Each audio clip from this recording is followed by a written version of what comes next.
Sete. Prazer ter você no congresso. Imagina. O congresso é seu. Valeu. Bom, pessoal, boa tarde.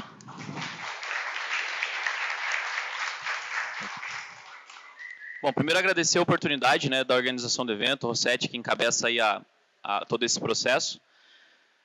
Como o Rossetti falou, acho que a recíproca é verdadeira, né? O futebol americano me trouxe muitas pessoas ao longo desses 2012, final de 2012 até aqui, 6, quase 7 anos aí.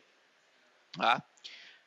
Então, assim, o Rossetti conversou comigo a respeito do tema, pediu para que eu trouxesse algumas informações, pediu para que eu trouxesse alguns números, alguns dados e algo que vocês pudessem levar para o dia a dia de vocês, que eu acho que é o ponto mais importante. Tá?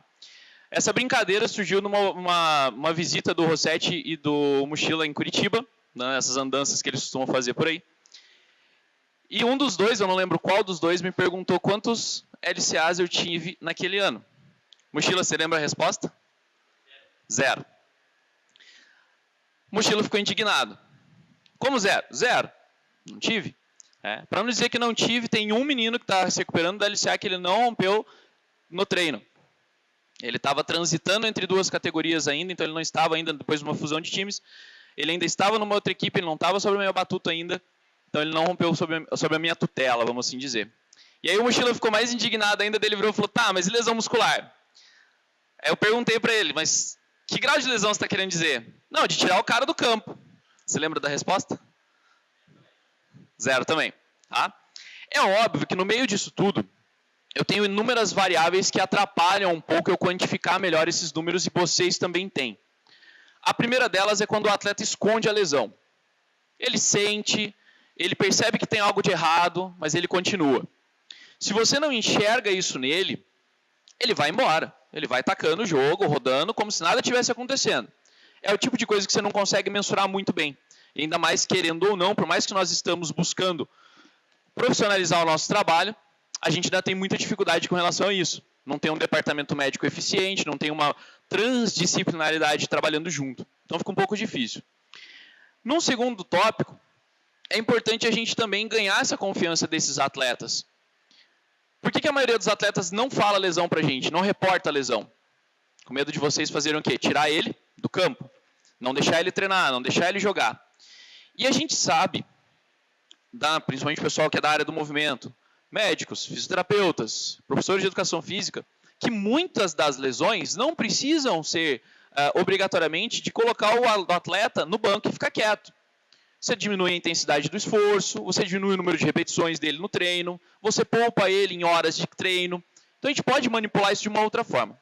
Então com essa ideia, quando o Rossetti me pediu para vir falar um pouco sobre essa questão da prevenção de lesões, eu tentei trazer uma abordagem um pouco mais ampla, para que depois a gente pudesse afunilar para algo que vocês pudessem levar para o dia a dia de vocês, executar nas sessões de treino de vocês. Muitas coisas, às vezes, vocês já fazem, mas não com esse enfoque. E aí eu vou dar algumas sacadas, algumas dicas do que vão fazer a grande diferença, né, no trabalho de vocês no dia a dia, para reduzir essa quantidade de lesões, para amenizar as lesões. Tá? Como a gente viu aqui, boa parte dessas que eu coloquei não foram lesões causadas por um desequilíbrio ou lesões causadas por uma deficiência em movimento. Boa parte delas foi o quê? Acidente. Então a gente não consegue prevenir lesões de uma forma 100% eficiente. A gente tem que partir de uma ideia que o nosso esporte é de colisão e não de contato, onde a colisão é o grande fator de influência no número de lesões. Então, eu já trago para vocês 3 pontos importantes. O primeiro, a lesão é uma situação multifatorial. Vocês nunca vão ter um atleta de vocês lesionando só porque ele torceu o tornozelo. A torção no tornozelo foi o que a gente costumeiramente fala que é a gota d'água. Foi a última coisa que aconteceu para que a lesão pudesse vir à tona. Ele torceu o tornozelo, mas se ele tivesse um trabalho preventivo, provavelmente ele não teria nem sofrido a lesão, ou teria diminuído o grau, ou algo nesse sentido. Outras lesões que a gente observa bastante têm influência também, por exemplo, da questão da nutrição, do sono, do descanso, da recuperação desses atletas. Então a gente não pode nunca interpretar uma lesão como sendo um único fator. A gente tem que interpretar que aquele último fator gerou a lesão e que tudo que aconteceu antes daquilo foi somando para que ela acontecesse. Ela é impossível de prever. Você não consegue dar um número exato de quando essa lesão vai acontecer. O que se faz hoje, que maestrosamente fazem hoje no soccer, por exemplo, é uma situação de tentar achar o mais próximo possível de quando a lesão vai ocorrer. Mas a lesão de fato, você mensurar que no 14º jogo do teu atleta, se você não tirar ele do campo logo no final do primeiro quarto, ele vai lesionar no começo do segundo, é impossível. Tá? Então a gente não consegue prever a lesão. A gente diminui a incidência, a gente reduz, né, o tempo entre uma lesão e outra, mas a gente não consegue prever. E é impossível eu blindar o meu atleta. É impossível. Vocês podem fazer o quanto trabalho vocês quiserem, vocês não vão blindar. Por quê? É colisão. É um corpo correndo contra o outro. É um atleta correndo, como o João muito bem colocou na parte dele, né, que trava as travas da chuteira no solo para mudar a direção. O defensor erra por 1 milésimo de segundo a movimentação dele, atinge a perna desse atleta. Lesionou. Tá? Então, essas 3 coisas a gente tem que carregar na nossa cabeça. A lesão, ela é multifatorial, eu não consigo prevê-la, eu consigo fazer o quê? Chegar o mais próximo dela, e eu não consigo blindar o meu atleta em hipótese alguma. A chance, isso. Mas dizer quando, você não vai conseguir. Tá? Opa. Então, o que é prevenir, então? Eu preciso saber o que é prevenir para eu poder direcionar o meu trabalho. De todas essas definições, eu traria a segunda como a mais importante. Um conjunto de medidas na preparação antecipada de algo que visa prevenir algum mal. É o que você vai tentar fazer daqui para frente com os seus atletas, quando você quiser monitorar ou reduzir lesões, trabalhar com elas de uma forma um pouco mais efetiva no seu programa de treino. E aqui, um infográfico clássico, rodou isso aí em Instagram, Facebook, tá? Pela internet como um todo ele rodou. Esse é uma análise de índice, né, de lesões que a NFL fez e divulgou, uma das poucas coisas que a NFL divulga relacionada à saúde dos seus atletas.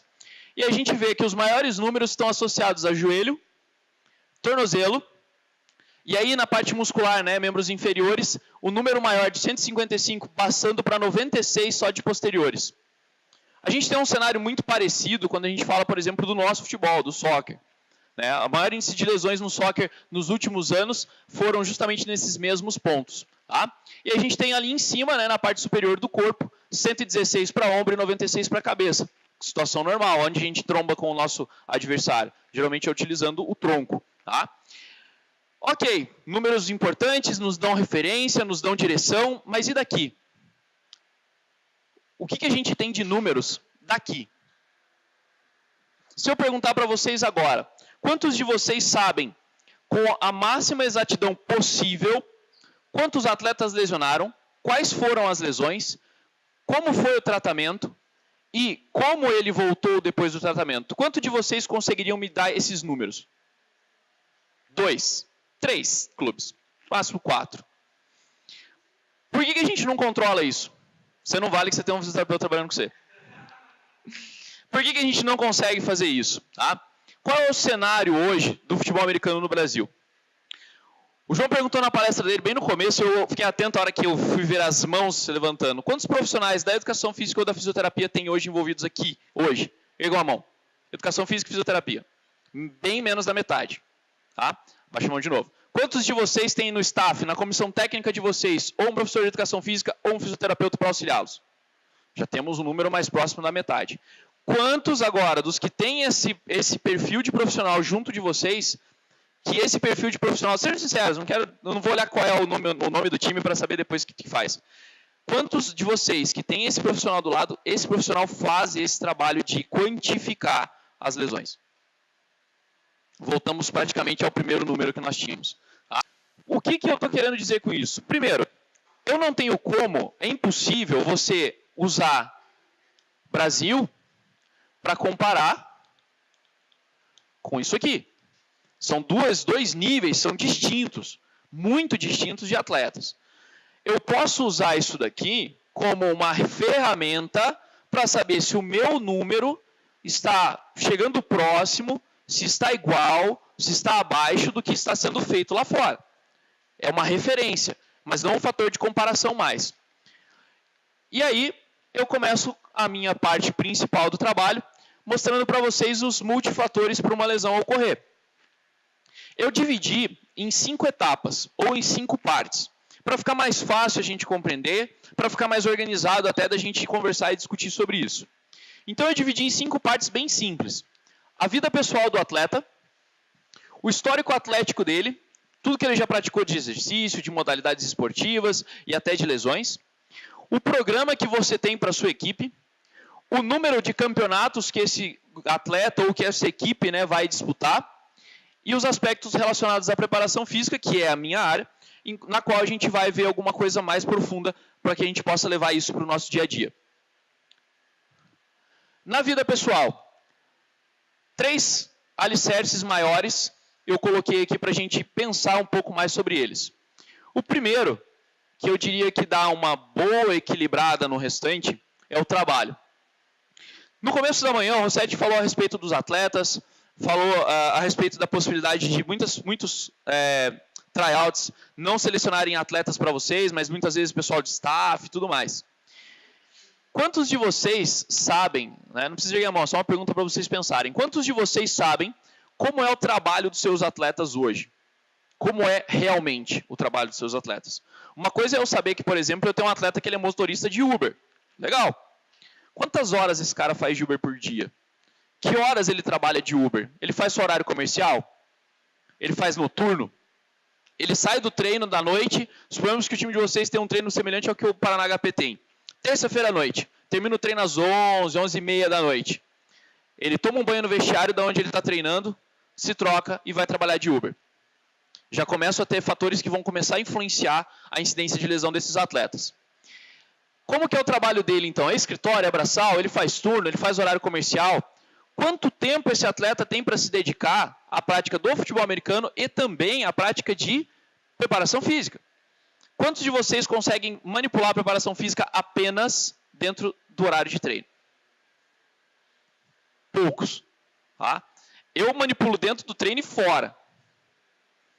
Eu não consigo. Eu olhar para o cara, põe dentro do campo. Como é que você vai fazer treino de força com ele dentro do campo? Só se você tiver estrutura ali dentro do campo. Senão você não consegue. Você tem que manipular para fora.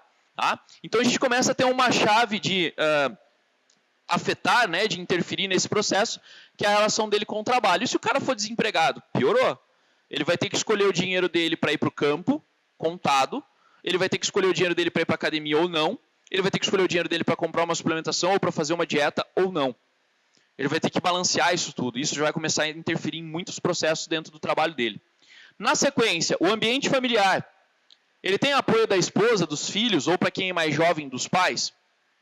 O cara sai para treinar escondido? Já vi casos assim. Já ouvi casos assim. Tá? Se ele não tem apoio da esposa, dos filhos ou dos pais, o ambiente familiar onde ele vai chegar depois de uma sessão de treino desgastante, por mais que tenha sido bacana a sessão, ele vai chegar puto em casa.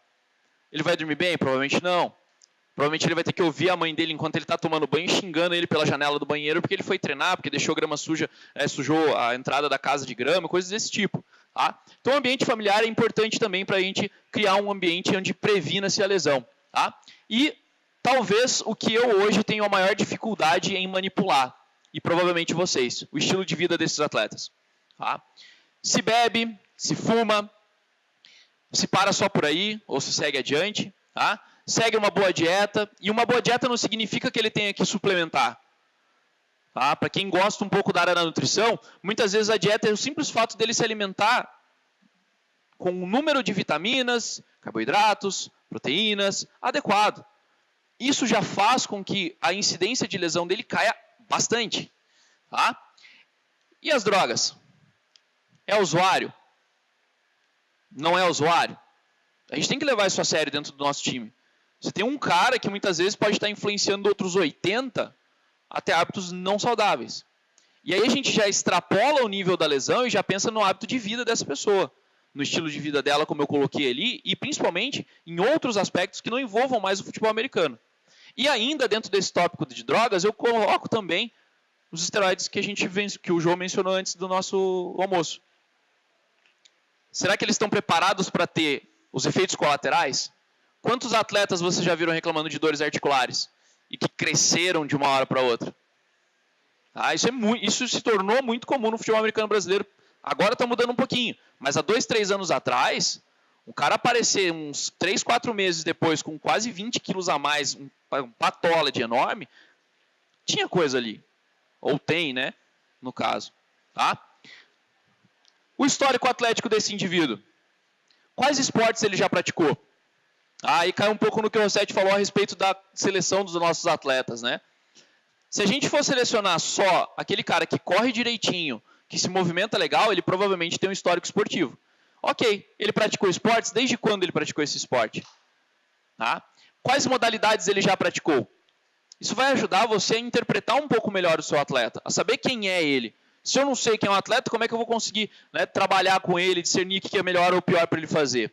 Quanto tempo ele está ativo, né, praticando esse esporte, se ele ainda o pratica, ou inativo, tá? Quanto tempo parado? E esse aqui é o principal desse slide. Qual é o histórico de lesões desse cara? O que ele já teve de lesão? Já rompeu a LCA? Já torceu o tornozelo? Ficou, eu torci o tornozelo uma vez, o que foi? Não sei. Filhão, revira tuas coisas que teu exame deve ter guardado em algum lugar na tua casa. Tua mãe guardou, tua avó guardou, alguém guardou isso para você. Geralmente, antigamente se falava bater a chapa, né? Alguém bateu a chapa e está lá guardado. Tá? Por que é importante eu saber disso? Incidência de relesão. E muitas vezes, vou trazer um exemplo muito simples do futebol, do nosso futebol americano, brasileiro, para vocês. Ronaldo Fenômeno lesionou quantos joelhos? Os 2. Muita gente fala que não. Mas especialistas que são boca aberta falam que sim. E eu conheço um cara que conviveu com ele. A segunda lesão foi por conta da primeira. 100%. 100%. Tá? Teve uma lesão prévia, não fez o fortalecimento adequado, não trabalhou, teve uma lesão, compensou de um lado, ficou pesando de um lado para o outro, soltou de um dos lados. Ou seja, compensou, não teve o tratamento adequado, não recuperou o suficiente, como o Sérgio falou ali agora antes de começar, gerou a segunda lesão. Tá? Então é importante eu ter essas informações. Tá? Por quê? É mais importante eu ter essas informações para o momento em que eu for sentar com a minha equipe, discutir sobre os meus atletas. Nem que vocês façam isso uma vez no mês. A comissão técnica tem que se reunir e discutir sobre o atleta. E a primeira pessoa que tem que falar, as duas primeiras, né? Preparador físico e fisioterapeuta. São os dois que vão atestar a segurança de um atleta continuar jogando ou não, baseado nas informações. Eu falo, não, eu acho que não dá para ir. Por que você acha que não dá? O achismo não cabe muito no esporte. Tá? Na sequência, os campeonatos. Os níveis dos jogos, né? E o nível dos adversários com os quais nós jogamos. Eu enfrentei várias represálias quando eu falei de forma bem firme que isso foi numa sideline, tá? Eu ia dar quase de dedo na minha cara. HP não vai tirar o pé do acelerador. Eu falei exatamente isso pro treinador. O treinador veio pedir para mim, pede para os meninos acelerarem um pouco, os meninos estão machucando. Cara, eu não vou tirar o pé do acelerador, desculpa, não vou. Tá? Por que eu não vou tirar o pé do acelerador? Porque se eu tiro o pé do acelerador, o meu atleta tem um risco de lesionar. O 100% do meu atleta, baixando para 70%, aumenta a incidência de lesão dele devido à intensidade com que ele está jogando. Um movimento que ele está acostumado a fazer com uma explosão adequada, né, gerando potência adequada, se ele tira o pé, ele muda completamente a ação mecânica e movimento dele. E automaticamente, se ele está alterando um padrão que ele já está acostumado, a chance de lesão dele sobe. Poxa, então o que a gente faz com o nível de jogo ou o nível de adversário com que a gente joga? A gente joga do mesmo jeito sempre. Vocês devem jogar do mesmo jeito de sempre. Não tirar o pé ou não querer acelerar demais em função do teu atleta estar enfrentando um cara muito acima ou muito abaixo dele. Isso gera sim lesão. Tá? A chance, vou mudar a frase, a chance de eu aumentar a lesão sobe. Tá? Então, jogue como vocês treinam. Se o nível do adversário é abaixo, apenas tenham paciência. Tá? Agora, existe uma diferença bem grande, eu não vou entrar no mérito dessa questão agora, existe uma diferença bem grande entre você jogar com intensidade, com a mesma intensidade, e a diferença bem grande entre você jogar de forma desleal. Tá? O que eu estou falando é intensidade de jogo, e não deslealdade. Tá? Diga. Quando eu jogava, a gente treinava no artificial e jogava no natural. Eu sentia que tinha uma diferença. Absurda. E aí, como que... E não tinha orientação nenhuma. Qual que é a orientação? Tá. O melhor é 100% você treinar no mesmo ambiente que você joga. Fato. Tá? Isso não tem muito alinhamento com a nossa realidade. Né? Então, poucos de vocês, acho que nenhum talvez, tem a possibilidade de treinar no mesmo campo que joga. Tá? Quanto mais próximo, melhor. Tá? E o que você vai fazer se você não tem essa proximidade? Rezar. Tá? Por que rezar? Por 2 motivos. Tá? O primeiro, por mais que você faça trabalhos preventivos, lembra? Um trabalho preventivo não é um trabalho que vai blindar essa situação de acontecer. Ela vai acontecer. Você vai sair de um sintético onde tem um monte de raspa de borracha no chão, cair numa grama. E ainda assim eu estou contando que a grama é plana, né? Um gramado inglês, extremamente bonitinho. Tá? Eu acho que um dos maiores espantos do Mochila em relação às lesões dos nossos atletas foi por causa do campo. Tá? Que os campos no Brasil, por mais que a gente tenha bons campos, não são os melhores campos. A gente tem campo com buraco, com grama um pouco mais alta num ponto do que no outro, gramado que é recoberto com areia. Os meninos saem às vezes dos jogos com os braços tudo ralado. Pô, mano, você ralou, cara. Como é? Raspou no capacete de alguém? Não, cara, foi na areia. Areia, tem uma areia no grama, tem uma poça de areia assim, desse tamanho na grama. Então, isso é uma coisa que a gente não consegue manipular. O que a gente consegue fazer é inserir exercícios, tá? E aí a gente cai no ambiente proprioceptivo, que vão favorecer o fortalecimento das articulações e dos ligamentos, tá? Vão favorecer a sincronia entre musculatura, articulação, ligamento, né? E garantir essa estabilidade quando você tem essa troca de situação de piso. Tá? Eu vou passar depois, sim, vocês vão fazer prática, eu vou passar depois para vocês alguns exercícios que são extremamente simples. Tá? Quem me vê treinando o HP já está acostumado a ver os meninos fazendo isso, quase que todo começo de treino, que é uma forma que eu achei de inserir isso dentro do programa de treino deles, sem perder tempo e ao mesmo tempo ajustar, né, para que eles tivessem esse trabalho. Se eu passasse para eles fazerem, eu vou pedir que vocês façam descalço, um trabalho na areia lá, no final de semana, no domingo de manhã, que vocês não estão fazendo nada mesmo. Quantos atletas fariam? Provavelmente pouquíssimos ou nenhum. Tá? Então eu tive que gradativamente ir inserindo isso dentro da programação de treino. Um dos fatores que me ajudou bastante, não nego, é o head coach. Né? Quem conhece, né, o Carlos Kopp, ele me deu assim, carta branca para fazer o que eu quisesse com o time, contanto que eu não atrapalhasse a parte dele do treino. Falei, então tá bom, vamos sentar e alinhar quanto tempo é meu, quanto tempo é teu. Foi o que a gente fez, que depois eu vou falar um pouquinho mais a respeito dessa programação. Mas de uma forma geral, é prevenir mesmo, não tem o que fazer. Se você tem essa transição de campo, treino durante a semana no sintético e joga no final de semana num campo de gramado natural, não há muito o que fazer, a não ser tentar prevenir em exercícios proprioceptivos, que é o que eu vou falar daqui a pouquinho. Tá? Opa, desculpa. A frequência dos jogos, né? A maioria de vocês, pelo que eu escutei, eu dei uma xeretada ontem nos papos lá, o Ítalo que ficou me monitorando, viu que eu quicava de um lado para o outro. Eu estava assim de boi de piranha, ficava só ouvindo vocês. Tá? A maioria tem jogo quase que quinzenal ao longo do ano. Tá? Legal. É uma janela boa, 15 dias de um jogo para o outro. Aí você fala, pô, mas na minha programação não cabe. Tudo bem, fisiologicamente é uma janela boa. O futebol, só que reclama aí que tem jogo 2 vezes na semana. A gente tem um a cada 15 dias. A gente tem outros fatores que influenciam, mas o calendário em jogo semanal, a gente tem um bom calendário. A diferença é que o calendário é esparramado ao longo de um ano inteiro. Aí a gente perde. No agudo a gente ganha. No crônico a gente perde. Tá? Por quê? Essa frequência de jogo a cada quinzena, tá, vai afetar esse número aqui, ó, de jogos no ano. Quantos de vocês já se depararam com atletas que chegam ali meados de setembro, outubro, já começa a faltar mais no treino, já fica putaço qualquer que se fala para ele no treino. Pô, mas esse drill de novo, não aguento mais. Às vezes, olha, brigas dentro da equipe, às vezes podem acontecer nesse momento. O cara passou o ano inteiro, olhando para a mesma cara do DL ali na frente dele. Toda vez o cara tomando tapa na cabeça, porque errava a entrada do gap. Todo ano a mesma coisa. Pô, chega uma hora que cansa. Tá? Então o efeito crônico disso é muito maior. E o número de jogos que nós temos no ano? Alguns estudos hoje já trazem que o número de jogos, eu fiz uma conta rápida de ontem para hoje, vocês devem ter em média, não estou considerando, por exemplo, quem já cai na chave, tá? Se eventualmente alguém cai na chave no seu estadual ou na sua liga, tá? Mas estou fazendo uma quantidade por cima, tá? pelo nível maior. Dá mais ou menos uns 20 jogos no ano. Nego que tá indo pra final de conferência aí chega perto de 20 jogos no ano. Pegando assim, jogos de chave do estadual que começa lá no comecinho do ano até o último jogo do ano que a gente tem. Geralmente é o... Me corrija se estiver errado, você que acompanha tudo. Né? Geralmente é o Brasil Bowl, né? O último, finalzão lá. Nessa janela, em geral, os times que vão até o final tem uma média aí entre 16 a 20 jogos. Tá? Isso eu considerando a equipe como um todo, não estou considerando se tem 2 elencos, um disputa um, outro disputa o outro.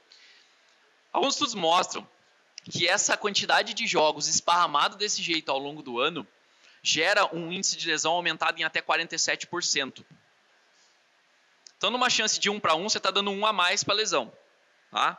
Por quê? Nível de fadiga, cansaço. E aí, eu trago um outro tópico que são as viagens.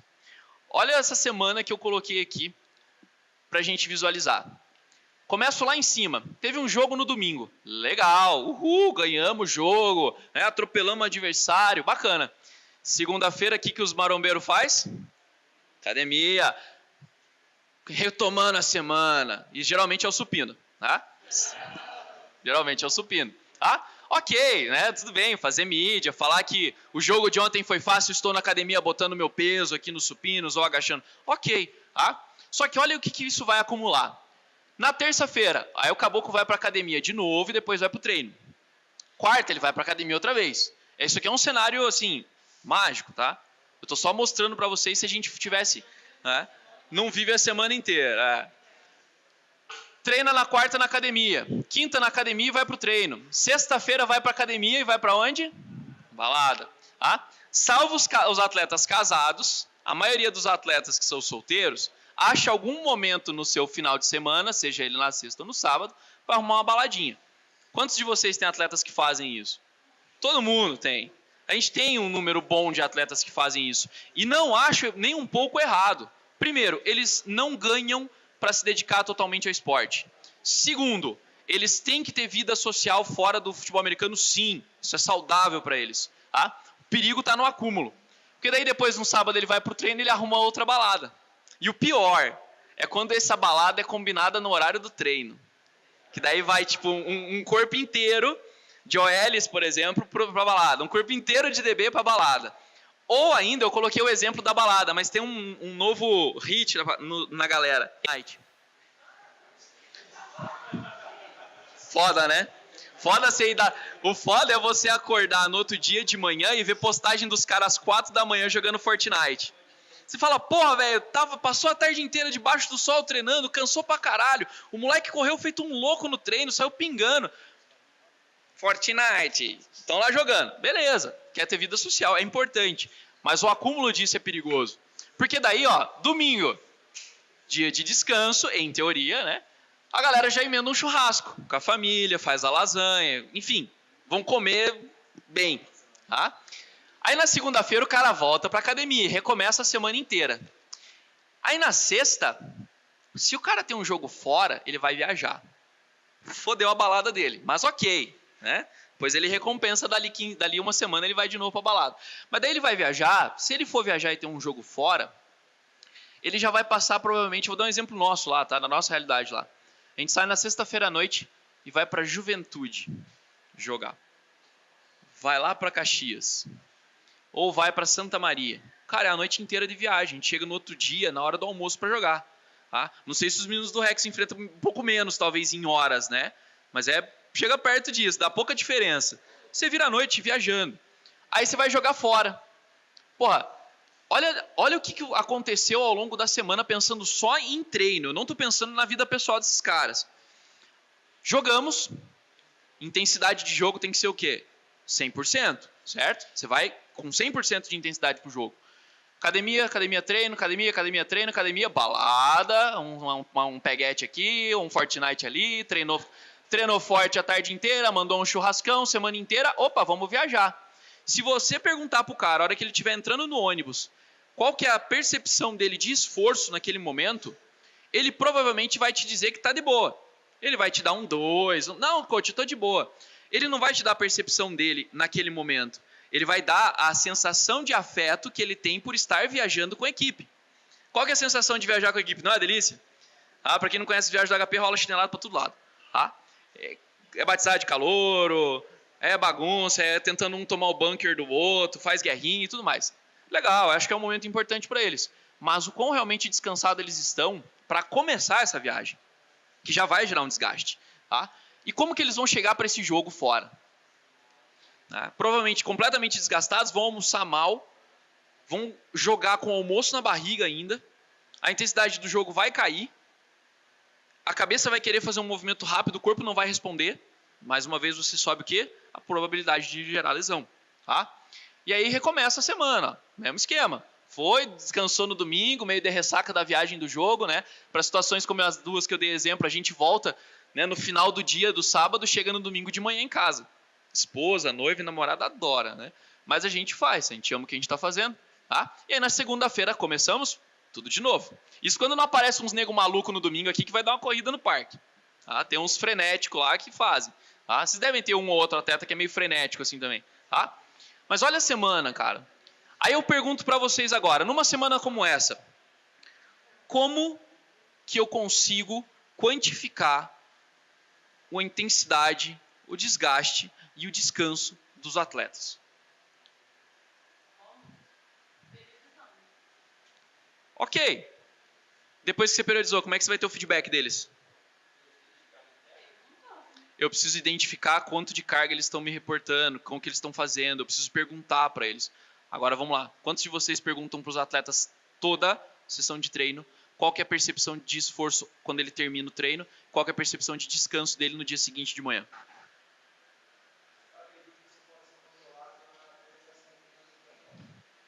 Se eu não tenho, eu lanço na periodização. Se eu não tenho na periodização, eu preciso arrumar um jeito de fazer. Como que eu vou fazer isso? É difícil? É. Tá? Eu trabalho com uma área chamada psicofisiologia. É uma conexão entre o ambiente fisiológico do corpo dos atletas e o mental deles. Existem duas formas primordiais para que a gente possa fazer esse cálculo, essa conta, essa mensuração.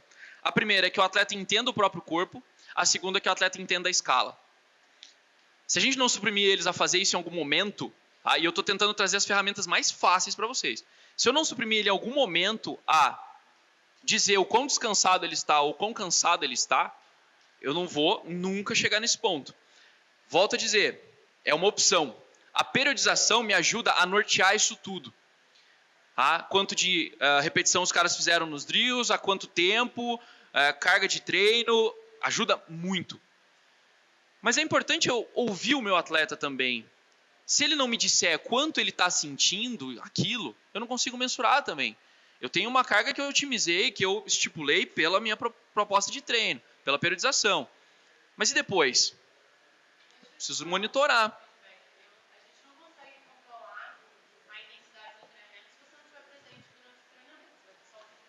Ok.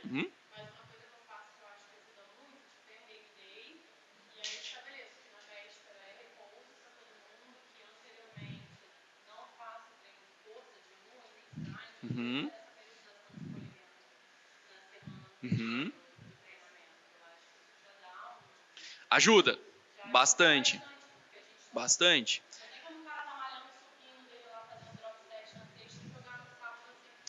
Então,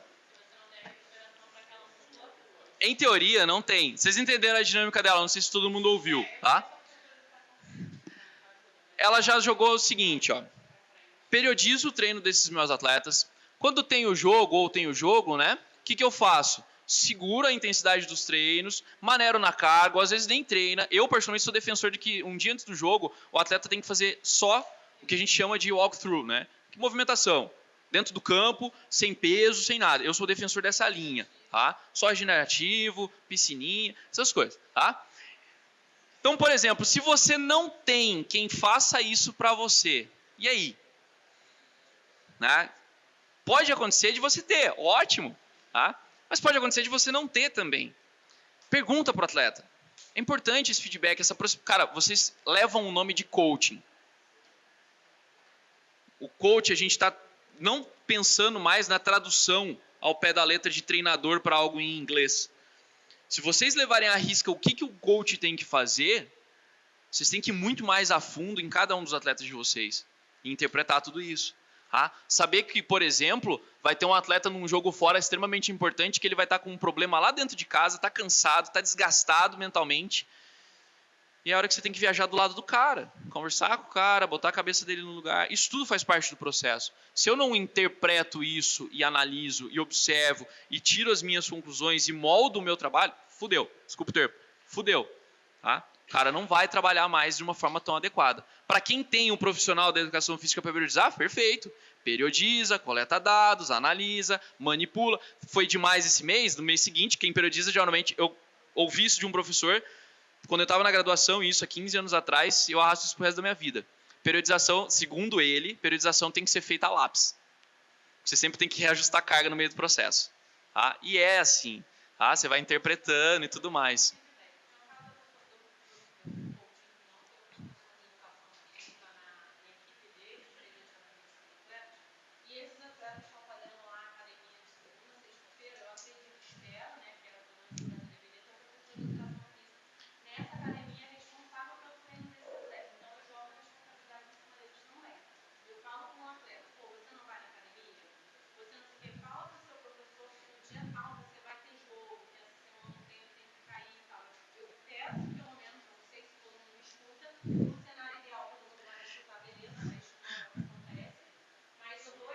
Oh, sim.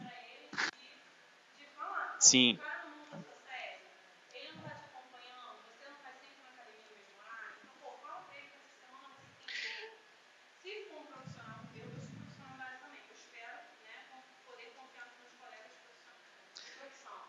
A gente parte dessa ideia.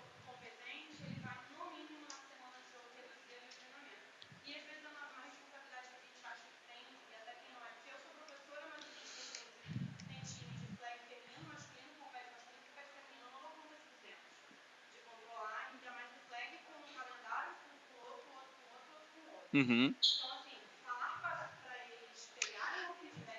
Então,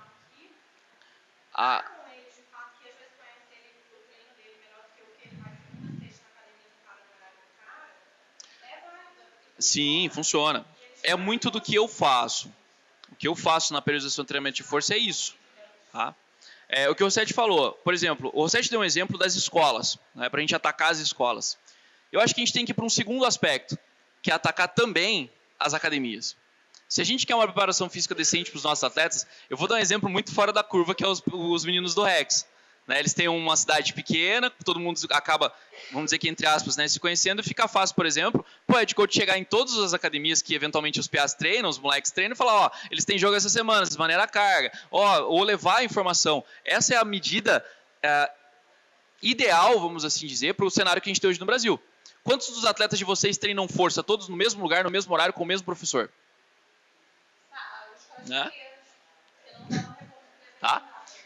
Então a gente tem um cenário de calendário, tá? Só para eu concluir esse raciocínio, que não é o ideal que a gente gostaria de ter, que não é o melhor, não é o ideal, não é o melhor, mas a gente tenta fazer o quê? Se virar. Tá? A gente precisa se virar, é o cenário que a gente tem em mãos. Tá? Sobre o programa, sobre o time, né, a equipe de vocês. Quantas sessões de treino vocês têm em semana? Aí a gente começa a entrar em detalhes que vão interferir na periodização ou até na semana que eu coloquei antes para vocês. Como que é a sessão de treino? Como que é a semana de treino? Como que é o mês de treino? Como que é o trimestre de treino, o semestre de treino e o ano de treino de vocês? Tá? Por que esses tópicos aqui são tão importantes? Programação. Se você treina os seus atletas sem uma programação como essa, considerando quantas sessões vocês vão ter, o que vocês vão fazer nas sessões, que jogada vocês vão implantar na semana 2 da periodização completa, por que é a jogada 2, por que não é a jogada 3, por que você... Se você não organizar isso tudo, não funciona. Tá? Você não sistematiza o teu trabalho, você não faz ele acontecer. Tá? Aí fica os head coach maluco, tá? Não estou falando do nosso cenário, tá? Mas aí fica uns head coach maluco virando falando assim, não, porque eu vou implantar tal jogada, porque essa jogada eu vou fazer contra tal time. Você programou para que essa jogada chegasse na situação que era para eu ter implantado no mês 2, mas eu não implantei, por quê? Porque eu tinha um jogo difícil no mês 2 e deixei quieto. Você corre o risco de perder um jogo? Corre. Claro que corre. Mas é o que você tem nas suas mãos. Tá? Eu já vi equipes no Brasil ganhando grandes campeonatos que nós temos no Brasil com 4 jogadas. 4. Eu tive a curiosidade de ver. Quando eu entrei no futebol americano, eu não entendia bosta nenhuma do futebol americano. Sinceramente, bosta nenhuma. Eu fiquei 1 mês e meio que eu estava de férias, sentado na frente de um computador, com a minha TV conectada no computador, assistindo o jogo enquanto eu lia. E eu descobri que teve equipe do Brasil que foi campeã brasileira com 4 jogadas na manga só. Pô, peraí, com 4 jogadas, por que você vai fazer mais então? Se você tem 4 bem feitas, você consegue fazer as 4 bem feitas, você não precisa de mais. Por que as 4 bem feitas funcionaram? Porque provavelmente a implantação delas foi progressiva. Eu não pedia para um atleta fazer um movimento que eu não tinha, pelo menos, dado um start antes. E aí isso tudo fluía. Tá? Isso se envolve muito com a pedagogia do treinamento. Tá? Que eu não vou aprofundar muito nisso, mas envolve diretamente esse negócio de ir progressivamente ensinando as coisas para os atletas de vocês. Tá? Opa. E dentro da sessão de treino, como é o cronograma da sua sessão de treino hoje? Aquece, vai para uns drills de posição, depois junta 2, 3 posições para fazer um inside, um skelly, tá? Depois vai lá para um scrimmage no final, para a galera dar uma descarregada, bater um capacete, né? Que a galera adora. E quantos atletas, né, vocês têm hoje treinando? E principalmente, você tem uma equipe transdisciplinar para te ajudar a arrumar isso daqui? Por que não multidisciplinar e por que transdisciplinar? O multi foi um termo usado durante muito tempo. Eu tenho que ter uma equipe multidisciplinar na minha equipe. Tem que ter um fisioterapeuta, um médico, um massagista, um preparador físico, head coach, mais não sei quem, o gestor. Beleza. Quantos se comunicam? Aí você começa a ter lacuna. Fodeu. Não tem mais como fazer isso. Tem que ser transdisciplinar. Por quê? Se a Poli é a fisioterapeuta do meu time, eu tenho que sentar com ela e ver o que está acontecendo com o nosso time. Qual é a realidade hoje que nós temos? Olha, André, a gente tem esse atleta que está lesionado em tal grau, em tal estágio, esse está recuperando, mas está assim, esse está assim, esse está assim. A Poli veio umas 4 ou 5 vezes na beirada do campo comigo e falar, viu, aquele ali, ó, como é que o Rossetti fez do 27 lá assim, né? Tchau, o 27 não dá para ir não. Daí eu olho para o 27, é o cara que carrega a bola para o fundo do campo. Aí eu chamo o head coach, eu vou no head coach, falo, viu? E eu chego, ele sabe, quando eu chego com os braços cruzados, olhando pro chão, ele sabe que eu vou falar merda pra ele. Daí ele fala, então, o 27, cadê o Rossetti? 27, né, do Rossetti. 27, mais 2 drive, ele vai pro chão. Sério? Uhum. Puta merda. Aí sai, quem não conhece o Carlitos, né? O Carlitos sai da sideline, ele sai de uma ponta, ele vai andando rápido, ele não corre, ele vai andando rápido assim. Vai lá, pronto. Aí ele para, fica olhando. Tá bom. Vou ver o que eu faço. Já foi os 2 drives. O atleta já entrou dentro da endzone com a bola, já passou. Aí a hora que eu rasgo meu diploma e falo, beleza, faz o que você quiser. Tá? Mas assim, essa equipe transdisciplinar, muitas vezes ela não vai conseguir interferir no cara que está dentro do campo. Não vai. Vai ter essa situação, a equipe quer ganhar o jogo, a gente tenta preservar a saúde do atleta, quem é físio, né, principalmente os fisioterapeutas chegam até nós tentando preservar a saúde desses atletas. Nós, como preparadores físicos, a gente tenta somar nessa preservação da saúde dos atletas, mas não tem como. Tá? Muitas vezes essa equipe transdisciplinar vai ser simplesmente falar, pera aí, eu vou botar no campo porque eu quero ganhar o jogo. Depois a gente resolve esse pepino. Aí vem um BO 3 vezes pior. Que daí uma lesão que era simples, vira, né, média para grave, aí fodeu com tudo. Tá? Mas é importante, né, que eu tenha essa consciência, que eu busque ter uma transdisciplinar ali dentro do meu programa, tá? Para que eu possa monitorar melhor os treinamentos, observar, elencar melhor o que eu vou fazer. Tá? E, por fim, a última parte, que é a parte que eu particularmente mais gosto, apesar de eu gostar bastante dessa visão mais holística do atleta, né, por inteiro, mas eu gosto, né, a minha área, é a área que eu sempre fui apaixonado, que é a parte da preparação física. Tá? E aí, é a hora que a gente olha para o atleta de uma forma um pouquinho mais minuciosa, tá? Um pouquinho mais detalhada. E aí, uma realidade que a gente amaria. Tá? Ter um campo à disposição para treinar, ter um staff gigante para treinar, ter todos os atletas, né, conscientes do que estão fazendo e do porquê estão fazendo, e então motivando os outros atletas a treinar mais, tá? Tendo atletas se doando 100% quando tem que doar, tendo atletas produzindo movimentos, né, muito mais integrados, realidades próximas da verdadeira, né, posição de jogo de cada um deles, ó, situações mais específicas. Geralmente a gente vê esses drills aqui em exercícios de posição e não na preparação física dos nossos atletas. Tá? Porque lá fora a gente não faz isso dentro do campo em treino de posição, a gente faz como preparação física. Ensinar o movimento, lapidar o movimento. Tá? Aí você vê atletas trabalhando de forma ótima, produzindo cargas, usando cargas para o trabalho. Maravilhoso. Mas, infelizmente, essa é a realidade dos nossos atletas. Tá? Infelizmente, os nossos atletas estão buscando ficar monstro, grande, forte. Tá? E o que isso pode afetar, né, no caso da lesão propriamente dita, que é o nosso aspecto? Tá? Pensa comigo, o quão rápido esse cara conseguiria ser? Tá?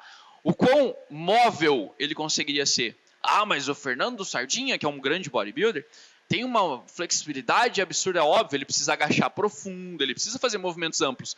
Mas quanto ele consegue transferir desses movimentos amplos que ele precisa na academia para um campo, se ele for submetido?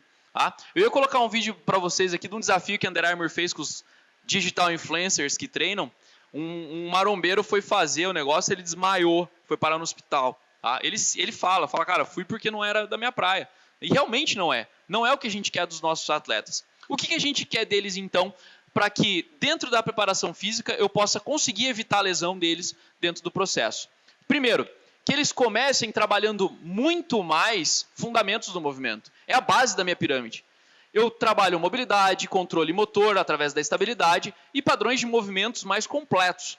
Eu evito situações isoladas como de um bodybuilder, para que depois eu possa transferir isso para as qualidades físicas básicas e desenvolver força, resistência, velocidade, agilidade e potência.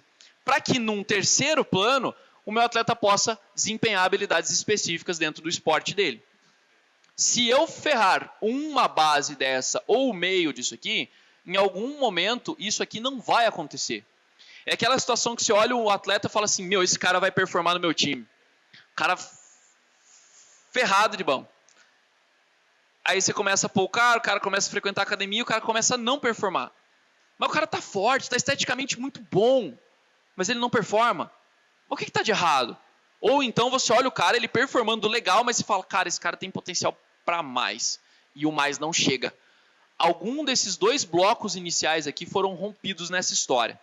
E aí é a hora que você tem um cara tentando performar em alta, não conseguindo performar, porque ele tem uma falha nesse processo. E a hora que ele for tentar transferir tudo que ele consegue para habilidades específicas, vai faltar, vai ficar uma lacuna no meio desse processo todo, falha.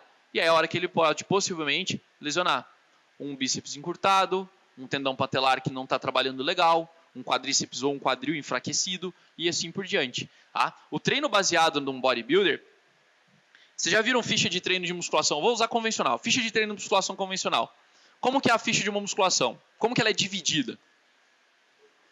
Grupo muscular. O que seu atleta precisa? Que o peito dele performe bem?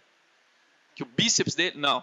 Você precisa que ele empurre bem, que ele puxe bem, que ele acelere bem, que ele trabalhe a extensão tripla das articulações dos membros inferiores dele bem. Então o treino dele tem que ser voltado para essa parte também. Tanto eu querer pular a etapa, vai dar merda. Tá? E aí eu divido basicamente em 3 raciocínios a parte da preparação física para que eu possa, né, conduzi-los a uma situação de prevenção de lesão. Primeiro aspecto de força, eu usei a palavra força aqui, né, mas eu indiretamente quis dizer treino na academia, treino na sala de musculação, ou enfim, como vocês acharem melhor. Tá? O treino que é prescrito, passado no campo, e um prehab, ou pré-habilitação, como alguns gostam de chamar, tá? Que são exercícios que auxiliam esses atletas a prevenir as lesões e performar bem melhor. Tá? Num primeiro aspecto, eu vou falar rapidamente sobre a parte de força, porque eu não vou dar um curso para vocês agora de força, treinamento de força funcional ou força para o esporte. Tá? Tem outros caras bem melhores do que eu, inclusive, no mercado falando sobre isso. Primeiro tópico da força, fortalecer a musculatura central do corpo. Mas não é essa bonitinha que a gente vê no espelho. Isso aí é fácil. Uma boa série de abdominais, né, reto abdominal, infra-abdominal, oblíquos faria. Um quadril bonito, nossa, dá um par de caneleira para qualquer mulher que ela faz o quadril ficar lindo e maravilhoso. O que eu estou falando é de fortalecer isso aqui. Musculatura profunda. O centro do corpo do teu atleta. Nenhum atleta consegue mudar de direção, ganhar aceleração, manter postura de aceleração, se ele não tem essa musculatura forte. A hora que ele precisar acelerar e precisar inclinar o tronco dele para frente para acelerar, ele vai perder a postura. Ele vai deixar o quadril para cima, ele vai cair de uma vez para frente. Algum lugar ele vai compensar. E a aceleração que ele poderia ter, ele não vai ter. Tá? Sem contar que esses músculos também vão dar um alicerce muito positivo para a hora que ele for realmente erguer cargas no treinamento de força. Porque a base, né, que a gente costuma dizer do treinamento de força são movimentos. Pro performance, tudo movimento. Como que você vai se movimentar com carga se você não tem o centro do seu corpo dando estabilidade? Tá? E como que a gente busca trabalhar isso? Tá? Em 2 blocos. Tá? Estabilizadores e mobilizadores. A gente divide ele nessa forma. Tá? Os estabilizadores, movimentos que evitam, situações que evitam o movimento em extensão, ou seja, situações que meu corpo não estende, eu travo o abdômen, por exemplo, os flexores de quadril, a cadeia anterior, e não deixo que meu corpo faça extensão. Antiflexões, ou seja, a situação inversa. Eu evito que a flexão aconteça baseado no meu treino em uma extensão. Antirrotações, onde a rotação deveria acontecer, mas eu travo meu abdômen para que ela não ocorra. Antiflexões laterais, onde meu corpo faria esse padrão, mas eu travo o meu tronco para que ele não ocorra. E não é subir o ombro, é manter o ombro alinhado, mas travar tudo no abdômen. E eu tenho os mobilizadores, que nada mais são do que movimentos. Se eu treino a musculatura profunda, eu preciso submetê-la a situações onde ela estabilize a produção de pequenos movimentos com essa região. Aí você tem as flexões de tronco, que são os abdominais e suas variações, as extensões de quadril e lombar, as rotações, de diversas formas, de joelho no chão, em pé, cabo alto, cabo baixo, médio, fazendo com a medicine balls contra a parede também, uma opção bem boa.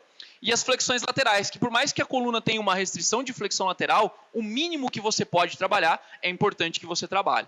Tá? E depois disso tudo, eu vou selecionar as tarefas. Tarefas simples. São coisas simples, mas que cotidianamente vão fazer uma diferença no programa de treino dos seus atletas em relação à prevenção de lesões. Tá? Tranquilo? Acho que essa parte é bem de boa. Tá? A maioria de vocês já deve ter passado aí 1 minuto para ver quanto tempo leva, né? Realmente esse minuto de prancha, né? Que geralmente não leva 1, leva 3, 5. Tá? Exercícios de extensão, né? Como eu falei, para evitar a flexão. Tá? Aqui ela está em hiper, eu não considero muito legal essa posição, mas ok. Tá? Peitão Manning ali fazendo suas rotações com medicine ball, pranchas laterais, exercícios que vão, né, influenciar muito a musculatura profunda. Para que eu possa depois transferir isso para o treinamento com pesos. Para que eu possa depois realizar esses movimentos aqui de forma ótima. E eu possa eliminar esse tipo de exercício em máquinas da minha programação de treino. Quanto menos máquinas eu puder usar na minha programação de treino, melhor. Vou repetir a frase. Quanto menos máquina eu puder usar na minha programação de treino, melhor. Por que quanto menos eu puder? Dependendo da situação, você vai precisar da máquina para te auxiliar a isolar um grupo muscular por desequilíbrio. Você vai precisar usar em função de uma lesão, onde você tem um atleta que muitas vezes, né, mesmo em situações como o João colocou, algumas vezes você não vai poder pedir que esse atleta faça algum movimento mais brusco, por exemplo.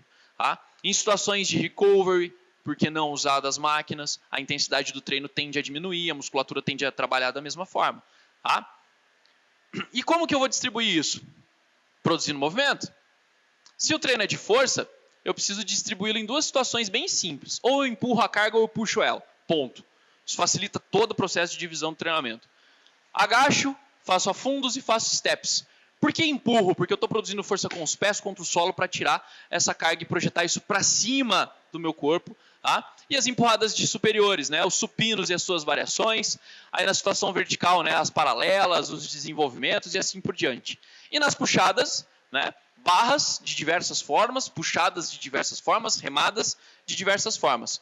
E eu estou expressando a forma mais simples dos movimentos. Vocês perceberam que não tem nenhum levantamento de peso olímpico ali, né? Eu não vou aprofundar nessa parte. Eles fariam parte sim de um programa. Tá? Uma evolução desses movimentos aqui seria o levantamento de peso olímpico. Tá? Mas Se for para vocês chegarem na segunda-feira para os treinadores de vocês ou para os atletas de vocês falar assim, ó, amigão, você é meu atleta aqui, ó, eu preciso que você faça mais desse movimento. Qualquer professor, aí a hora que a professora muito bem colocou em relação ao alinhamento com o professor da academia, é a hora que você consegue se alinhar com ele. Porque se você virar para o teu atleta e falar assim, atleta, eu preciso que você faça mais movimentos, né, músculos trabalhando em conjunto do que isolados. Beleza, ele vai chegar no cara da musculação, o cara da musculação vai interpretar e vai entender o que você está querendo dizer. Se você virar para o cara e falar assim, ó, eu preciso que ele faça hang cleans, hang power cleans, above the knees, to the blocks, acima da cabeça, overheads e tudo mais, possivelmente, não é 100%, tá? Mas possivelmente a chance do cara entender isso é bem menor. Tá? Então fica mais fácil alinhar o processo. Menos é mais, simplifica, faz com que todos os seus atletas possam treinar de uma forma alinhada. Mas meu atleta faz crossfit, beleza. Ele já está num patamar de movimento possivelmente acima do básico. Nada impede ele de fazer algo mais avançado. Aí é o alinhamento dele com a comissão técnica, tua, né, transdisciplinar, com o preparador físico e tudo mais, para que ele possa continuar produzindo isso. Tá? E como que a gente trabalha para justamente evitar lesões através do treinamento de força? Usando uma sequência lógica. O indivíduo primeiro aprende a fazer movimentos com o peso do corpo para depois ir para a carga. Primeiro ele trabalha um exercício multiarticular, um agachamento, depois um desenvolvimento, para que depois ele faça isso se tornar integrado, ou seja, ele conecta os dois movimentos de forma conjunta. Primeiro ele faz exercícios no local, né? Paradinho, uma boa base, aquela maldita base que vocês cobram tanto dos atletas que eles não conseguem fazer, para o stance acontecer, já começa aqui a mudar a lógica deles. Faz uma boa base atlética, produzo força, para que depois eu possa usar isso como deslocamento para o meu movimento. Tá? Priorizem exercícios unilaterais para o fortalecimento de vocês, para que depois a gente vá para os bilaterais.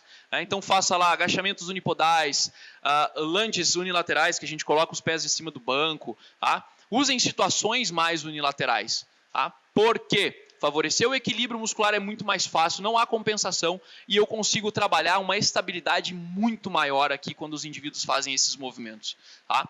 Até aqui, ó, só baba. Convenhamos, tudo que eu falei aqui para vocês são coisas que vocês provavelmente já devem fazer ou deveriam fazer. Dentro da parte de treinamento de força, os que são da área, ok, mandem bala nas prescrições e provavelmente já fazem isso. Tá? Se não o fazem ainda, já fica uma orientação. E aí vocês têm que alinhar isso tudo com essa parte do teu grande mapa da mina, que é a periodização. Tá? Não é a minha, catei uma da internet, eu não vou pôr a minha aqui. Tá? Para quem não é da área, isso aqui é o mapa da mina de qualquer treinador. Aqui é onde ele coloca os seus segredos mais profundos e não abre mão disso aqui para ninguém. É difícil você achar uma periodização de um grande treinador solta aí pela internet para baixar. Tá? É bem difícil. Tá? Você acha uma ou outra aí. Tá? O que é isso aqui? O que isso significa para quem é head coach ou para quem é coordenador de posição e nunca se deparou com uma dessa ou nunca o seu preparador físico chegou para você, ó, essa é a nossa periodização. Tá? Nesse formato que eu tenho aqui, né, eu tenho o modelo de como eu vou treinar força, quais métodos eu vou usar ou qual direcionamento, né, pela legenda aqui embaixo. Na sequência, como que eu vou treinar a agilidade, a velocidade, né, desses atletas, né, então a intensidade que eu vou usar. E aí aqui embaixo, ó, a carga de intensidade que eu vou dar no treino, que foi o que a professora e o professor muito bem colocaram lá na hora que a gente estava começando o nosso raciocínio. Ah, então eu controlo a intensidade por aqui. Aí aquela percepção que você falou no começo da série. Legal, eu posso observar se isso aqui está sendo realmente sentido pelos atletas. Se eles estão percebendo realmente essa intensidade. Ah, mas de monitorar isso aqui, além de perguntar para o atleta? Tem. Bota um frequencímetro em cada um. E para pôr?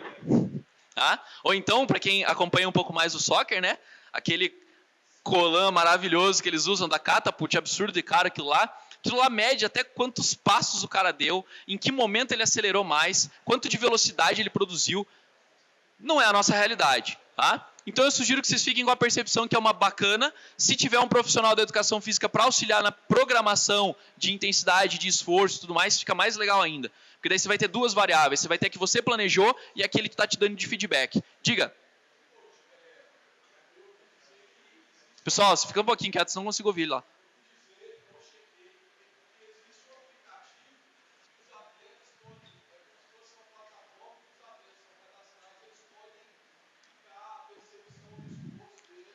Tem.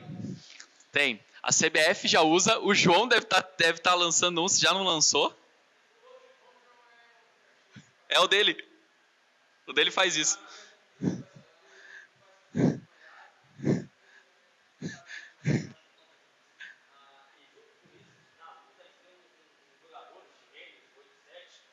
Levanta. Mochila. Levanta.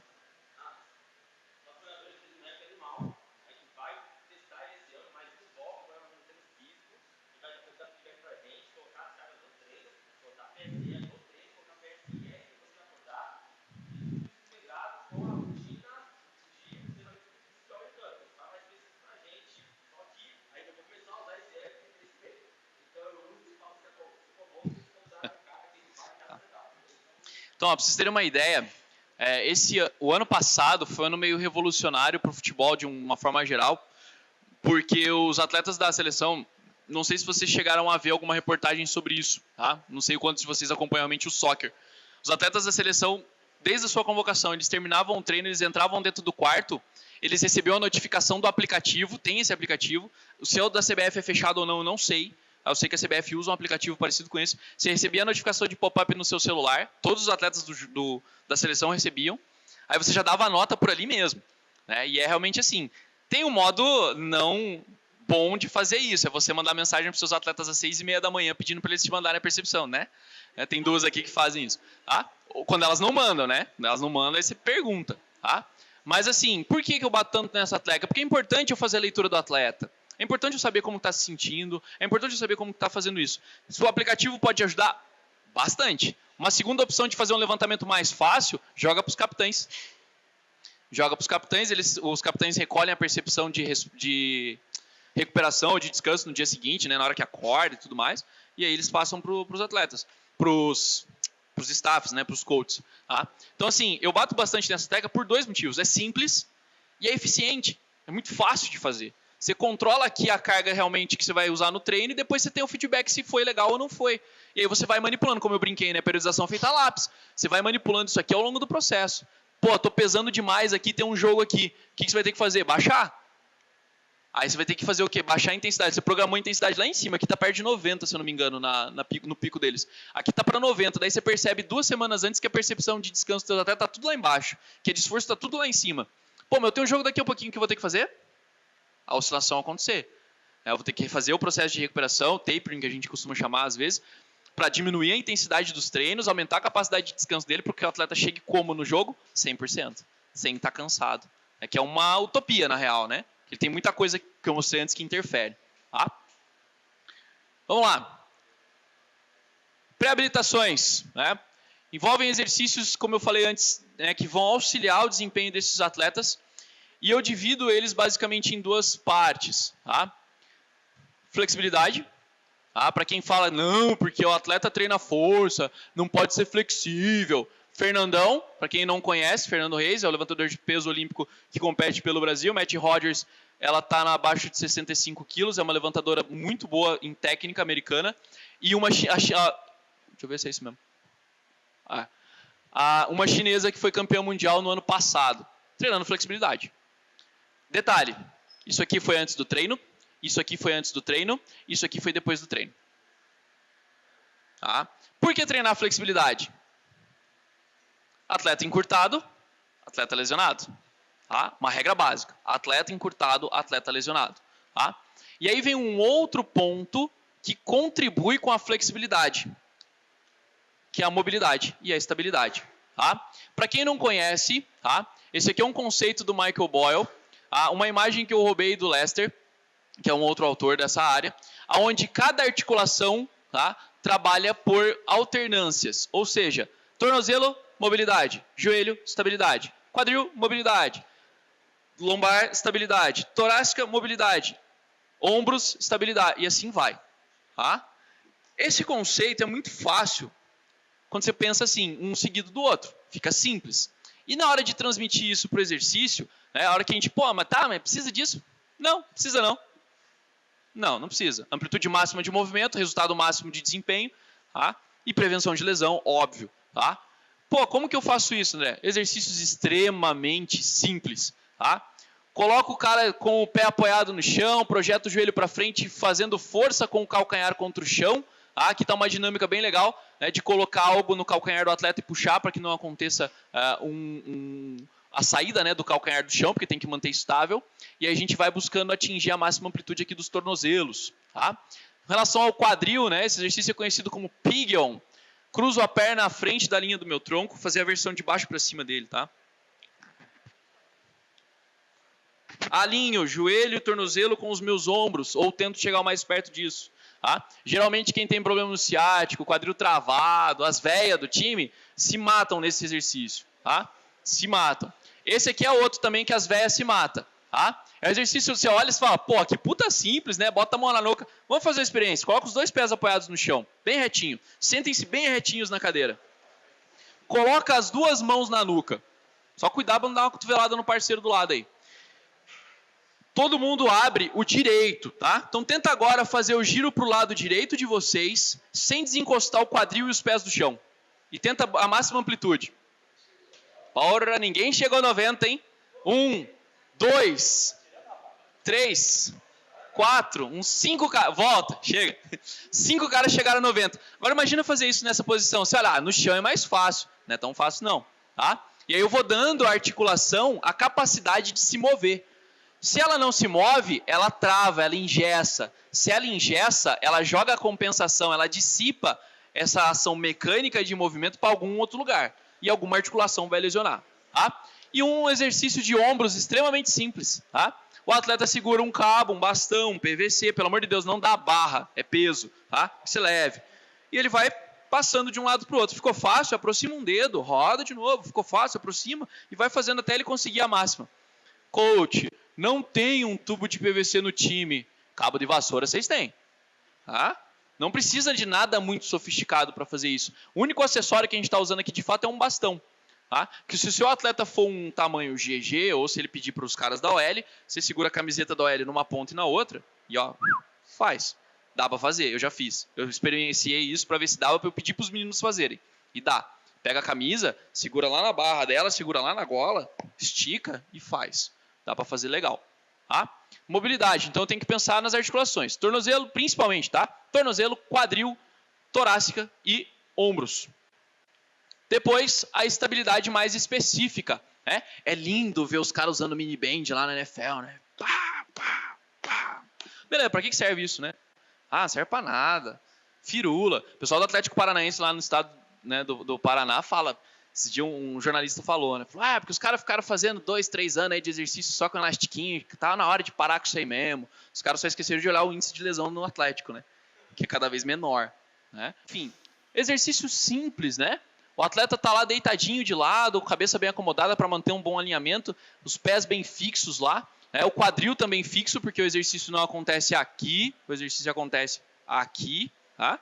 E aí ele vai fazer força para afastar os joelhos. Essa versão pode ser transmitida também já, ó, junção, já com a aprendizagem de movimento em relação à corrida, em relação à marcha. Né? Quantos dos atletas de vocês não conseguem cantar parabéns e bater palma ao mesmo tempo? Tá? Você acende uma vela para eles cantar parabéns para você ver. Não bate, palma e canta. Metade do grupo canta e metade do grupo bate palma. Botou as duas coisas, fudeu, desequilibra. Tá? Falta de coordenação, os caras não trabalham isso. Um exercício extremamente simples como esse. Porra, Benny Band é meio cara, né? É, R$15. Quer mais barato que isso? Vai no Zé Borracheiro da esquina, pede as câmeras de ar dele, corta, faz as de câmera de bicicleta, que é mais fininha, um pouco mais leve, para usar nos tornozelos, né, que é a extremidade, a alavanca é maior de esforço, que é o pessoal da engenharia, né? A extremidade, a alavanca é muito maior de esforço que tem que fazer, e pega uma mais grossa e coloca na altura do joelho. Pronto. Eu fiquei muito tempo com os OLs, né? Todos os OLs do HP têm uma borracha dessa de caminhão para usar. Todos. Eu fui lá, peguei uma roda de caminhão, cortei, pneu, né? Cortei, câmera, desculpa. Cortei e dei um para cada um. Cada um tem o seu, tá? E os manguitos, pelo amor de Deus, não façam esse exercício em pé. Ou não peçam, né, para os atletas fazerem em pé. Cadê os engenheiros, os biomecânicos de plantão? Carga forçando para baixo, você não quer o manguito, você tem que atacar ele nessa ação. Então deita o cara de lado no banco, né? Ele faz ali movimentação, tá? Sobre os métodos, né, para outra opção com os bends, né, uma segunda utilização aí para os mini bends também. Trava, já abre as costas, estabiliza, trava o outro cotovelo, já faz as duas juntas, uma na estabilidade e outra no movimento, troca o lado, uma na estabilidade e outra no movimento. Tá? Já vai ajudar bastante, tá, os atletas de vocês que trabalham muito com os membros superiores dentro dos exercícios. E por fim, no campo. Quantos de vocês aquecem os atletas de vocês de forma estruturada? Ninguém. Beleza, eu imaginava. Vamos lá. Como que eu vou preparar o meu atleta para o treino? Parte azul lá, ó. Eu coloquei uma sugestão de tempo ali para vocês.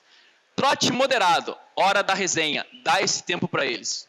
Dá esse tempo para os caras darem uma trotada, conversar, fazer piada um com o outro. Faz parte do processo. Tá? Eu não sou muito fã de aquecer, né? Metabolicamente, acelerar a frequência, ficar sudorese ali logo de cara, já no aquecimento. Cara, eu não sou muito fã. Mas ok, eu acho que é importante o momento deles ali também de pôr a conversa em dia. Tudo fifizinha, né? Os caras, na hora de conversar, quer tudo fazer fofoca. Então deixa eles fazerem as fofocas por 2 minutos correndo. Otimiza então, né? Já que querem fofocar. Depois a gente parte para o que a gente chama de ativação do core. Então, o que eu vou fazer aqui? Lembra dos exercícios? Prancha, sobe um pouquinho o quadril, estica o corpo, fortalecendo essa região. Eu vou fazer numa intensidade um pouco mais baixa. Porque eu quero virar para essa região do meu corpo e falar para ela assim, acorda, desperta aí. Eu vou te usar daqui a pouco para me dar estabilidade, para eu dar um teco, para eu fazer um bloqueio. Eu preciso de você acordada para me ajudar nisso. Musculatura descansa, tá? Não vai fazer nada. Se ela está ativa, ela funciona. Tá? Depois, os alongamentos dinâmicos, tá? Voltados para o corpo inteiro. Afinal de contas, os nossos atletas trabalham com o corpo inteiro. Membros superiores, membros inferiores, tronco. Então, eles fazem tudo, o movimento em várias amplitudes, em várias direções. Ótimo. Alongamentos dinâmicos. Dinâmicos por quê? Eu já estou com a frequência cardíaca em elevação. Se eu parar esses caras tudo no espaldar ou na árvore do campo lá, vamos lá, galera, enrosca a mãozinha no peito e gira o tronco, fica lá 1 minuto. Vai baixando, baixando, baixando. Imagina isso num treino de sábado depois do almoço. Fodeu, os caras não vão treinar. Vai todo mundo querendo dormir. E depois uma ativação de tráfego neural muscular, ou seja, o corpo responde ao estímulo de forma moderada ainda, sem grandes intensidades. Futebol americano é uma modalidade que envolve muita reação, não é? Principalmente da defesa, certo? Muita mudança brusca de direção em função do posicionamento da defesa também. Se a sua musculatura, principalmente dos membros inferiores, não estiver preparada para isso, se ela não tiver produzido intensidades menores, para você virar para a musculatura e falar assim, acorda aí, ó, que daqui a pouco eu vou precisar mudar de direção, não vou usar os meus calcanhares no chão e vou precisar desse contato rápido com o solo para mudar minha direção. Em algum momento você precisa preparar o seu atleta para isso. Simplesmente fica lá. Não adianta. Ele tem que ter estímulo e reação o mais próximo possível do que ele vai precisar fazer em campo. E aí é a hora que a gente dá pequenos exercícios para eles. Faz um pequeno footwork, vai para um lado, vai para o outro, vai para frente, vai para trás, faz um pequeno salto. Intensidade baixa. Eu estou só acordando essa reação dele. Eu estou só despertando ele para isso. Tá? E aí vem uma sugestão, né, que é uma parte que eu vou trabalhar com vocês, que são os preventivos. Tá? Um momento para você, na verdade, mesclar duas condições. Ao mesmo tempo que eles são preventivos, eles são educativos. São exercícios que vocês podem colocar na programação de vocês. Eu coloquei uma sugestão aqui que vai até perto de 16, 17 minutos. Tá? Que você usaria isso dentro da sessão. 1/4 da minha sessão de treino, se ela durar 1 hora, sim. 1/4 a mais para o seu atleta jogar lá no final da temporada sem lesão. 1/4 a mais para você segurar ele numa final de campeonato inteiro no jogo. 1/4 a mais para você segurar a tua equipe inteira na mesma pancada que ela veio do primeiro quarto até o último. Você perde aqui para ganhar lá na frente. Tá? E aí a gente brinca um pouquinho com desacelerações lineares, né? Então correr para frente, correr para os lados e travar, desacelerar o movimento. E ensinar essa desaceleração, essa reaceleração. Tá? Fazemos alguns jumps, alguns hops e alguns boundings, são os nomes que vocês vão encontrar na literatura, que nada mais são do que pequenos saltos. Bipodal, unipodal e linear e direcional também. E fechamos um pouquinho com mudanças de direção, né? Tanto auditiva quanto visual. Para frente, para trás, para um lado, e o atleta está em posição base, esperando a ação, ele muda rapidamente de direção. Como eu já aqueci, o corpo já está pronto para produzir movimentos como esses daqui. E aí você tem um ambiente já preventivo. Tá? Esforço, em exercício. Tá? Então, o warm-up, que é essa parte blocada, tá? E depois os preventivos que a gente vai usar. E na hora de escolher os preventivos? É só dar um Google, né? Vocês adoram procurar drill no YouTube, no Instagram. Né? Bem fácil de achar. Só que aí a hora que você acha tem um grande porém. Você vai achar muitas vezes os caras fazendo saltos unilaterais com carga em profundidade, tá? Que é uma soma, unilateral com carga e em profundidade. Pô, vou fazer isso com os meus atletas. Fudeu. Fudeu muito, fudeu tipo demais. Não faça isso, tá? Comece com movimentos simples, saltos no local, transição de uma base para outra. Estabilizou, fechou a conta, tá? Saltos isolados, também, uma perna só, quietinha. Estabilizou, tá? Saltos múltiplos, né? 2, 3 saltitos de um, 2, 3 do outro. Ah, os meninos brincam e falam que quando eles estão fazendo isso aqui, eles parecem coelhos. Sim, é a ideia. É a ideia. Aquela brincadeirinha de ficar saltitando como um coelho, é isso que vai ajudar a prevenir lesão também dos seus atletas, principalmente nas extremidades. Tá? Então, quando eu estou falando aqui, ó, desta parte dos preventivos, eu estou falando diretamente disso aqui, ó. Opa!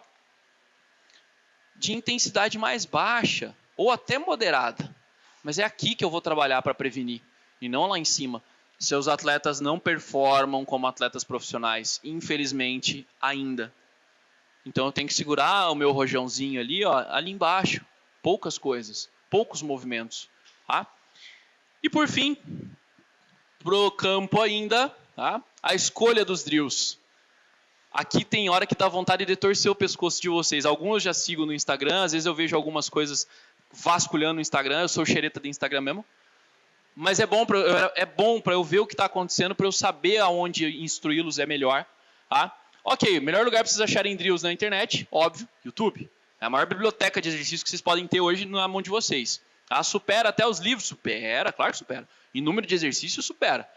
Em qualidade, né, daí já são outros 500. Tá? Mas, primeiro, vai lá então e procure no YouTube. Ache um bom número de vídeos de drills para a sua posição, para os seus atletas. Legal. Segunda parte, e aí começa o negócio a ficar chato, mas necessário. Estudem os vídeos que vocês vão executar.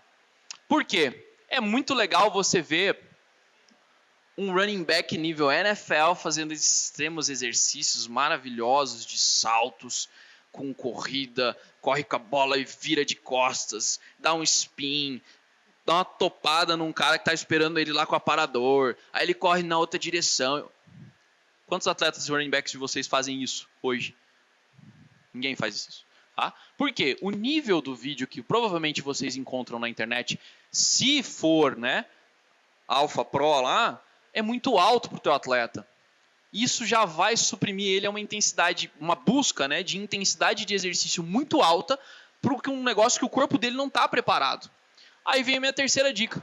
Entenda o vídeo. Entenda o que ele está fazendo naquele exercício. E se possível, né, e eu acho que isso é possível porque a cabeça de vocês é muito boa para isso, façam a regressão do exercício. O drill está aqui. Isso, cara, eu bato nessa tecla desde quando eu comecei a trabalhar com ensino de movimento para os atletas. O drill está aqui em cima no nível de execução. Cara, reduza ele em 1, em 2, em 3, em 4, em 5 níveis. Começa com o 5º nível com o seu atleta. Passa para o 4º, passa para o 3º, passa para o 2º, passa para o 1º e volta no top. Quando que você vai chegar no top? Daqui uns 2 anos. Sendo bem sincero, com eficiência esse drill, daqui uns 2 anos.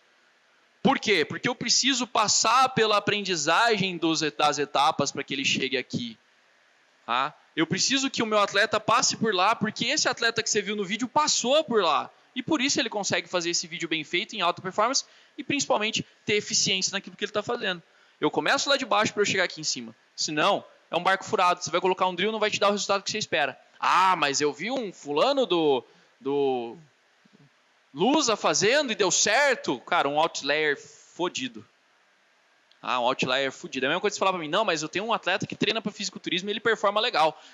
Outlier fodido. Tá fora da curva esse cara. Ele não faz parte da média geral da população que joga futebol americano hoje no Brasil. Não faz. Ele tá fora. Nunca machucou? Fora. Totalmente fora do aspecto. Tá? Eu vou pedir 2 favores para vocês agora. Eu ia precisar de mais 15 minutos. 15. Tá bom? Tá dentro ainda dos 15? Então tá bom. Aham. Tira essa cadeira daí, tira essa mesa daí. Não precisa ser todos, tá? Mas eu vou passar para vocês exemplos desta parte aqui. Quem quiser executar, gente vai fazer aqui no tablado. Tá? Quem não quiser filmar, anotar e tudo mais, fiquem à vontade. Tá? A gente vai usar o tablado para executar e depois a gente possivelmente usa o tablado e grama. Tá? Então quem for executar, por favor, fica de pé, já se posiciona aqui no tablado. Quem não for, já fica do lado do gramado de forma organizada, minimamente organizada, né? Você vai filmar tudo, né?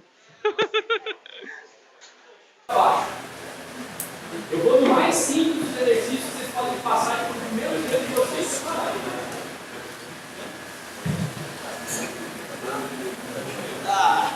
Eu posso subir na cadeira aqui? Obrigado. Tudo bem? Muito bem. Cotovelos no chão, pés na largura do quadril, sobe e faz uma prancha ventral. De quem está assistindo, do lado de cada um dos companheiros que estão fazendo. Vem aqui do lado, para ensinar vocês um outro macete. Vem de vocês que está de fora, do lado de cada um desses atletas. Eles vão cair da prancha dela e aparecer do lado deles. Boa. Mãos na linha do quadril deles. Uma mão de cada lado do quadril. Faça a pressão para baixo, leve. Pula para baixo. Não deixa eles vencerem vocês. Quem está na prancha, sustenta. Quem está empurrando, aumenta um pouquinho a pressão. Tenta vencer ele um pouquinho. Suave. Otimizei. Aí, desceu. Chega. Quem está na prancha, otimizei a prancha. Otimizei. Tive que fazer mais força. Isso é o anti, o que é extensão. Que a gente falou antes. Fiquem agora de lado. Frente lateral. Os meus parceiros que ajudaram, pode se retirar um pouquinho. Primeira opção de prancha, cotovelo apoiado no chão, magnífico. Vamos fazer a segunda opção, a mão no chão, quem puder, ó. Se tiver alguém com problema no punho, tá? Põe a mão no chão e estende o cotovelo. Ótimo, uma prancha extremamente simples. Já vou ativar a parede oblíqua no começo do treino isso do meu atleta. Se o meu atleta está muito fácil de fazer, algum atleta que performa um pouco melhor, estendam o braço como se vocês estivessem segurando uma bola. Ótimo. Sem mexer o quadril, vocês vão passar, estou aqui, prancha, bola na minha mão. Vocês vão passar essa bola aqui, ó, por baixo de vocês, tentar olhar por cima do ombro ela e voltar. O quadril não pode balançar. Não pode balançar. Gire o tronco, deixa o tronco girar. O ombro ele vem, o quadril não. Então o tronco gira, mas o quadril fica quieto lá.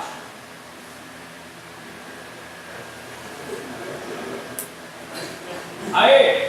Vão ficar desequilibrados que eu vou pular o outro lado, tá? Por motivo óbvio de tempo. Tá? Mas, numa programação natural, você faria o quê? Trocaria o lado, faria do outro lado também. Tá? Eu falei, eu vou pular essa coisa. Barriga para cima agora. Então, já fui. Cadeira anterior, paredes oblíquas. Agora eu vou para o quadril, que auxilia a gente tanto nas nossas explosões. Sobe o quadril, tira ele do chão. Muito bem. Aqui eu já vou fazer duas coisas. A primeira, ativar o quadril. E a segunda, favorecer o desempenho de posteriores que viram lesão depois. Tá? Cuidado com a cabeça, isso não vai acertar ninguém. Estendam as pernas de vocês um pouquinho mais, ou seja, estica um pouquinho mais o joelho. Se eu começo a aumentar a distância entre o pé e o tronco, onde está encostando no chão, que são as escápulas, né, as costas, eu começo a ter uma distância maior entre as vigas. Quanto maior a distância, maior a sobrecarga na estrutura, certo? Avança um pouquinho mais os pés de novo. Já começa a ficar um pouquinho mais difícil. E agora eu vou pedir para os atletas fazerem o seguinte, os meus atletas adoram fazer isso.